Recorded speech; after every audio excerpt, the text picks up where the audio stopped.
Hello and welcome to another MSAB Monday. Today we're looking at XAMN Pro and we're going to be looking at the area of interest filter, which is how you can define an area that you're interested in. So what I've done is I've opened a quick link of pictures. I go to my pictures tab and as expected we have images with metadata within. Now if we click on one of the latitude and longitude and we use the trusty pivot filter, I can now create a location filter either in this tab or in a new tab. So once we select in a new tab, that's now going to create a first area of interest, and that's indicated here as area of interest number 1.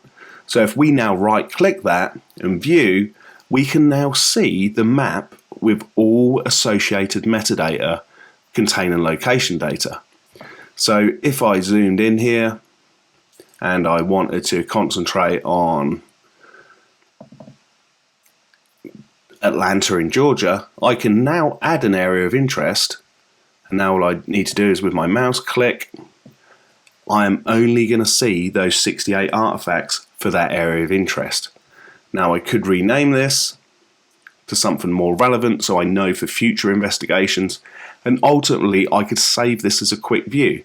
So if you're just concentrating on one particular area for a certain crime type, you could save this as a quick view, and every investigation going forward you're just going to concentrate on files that contain metadata from that location. We hope you can see how useful the area of interest can be, and it can aid your investigations going forward. Thank you for joining us for today's MSAB Monday, and we look forward to welcoming you again soon. Thank you.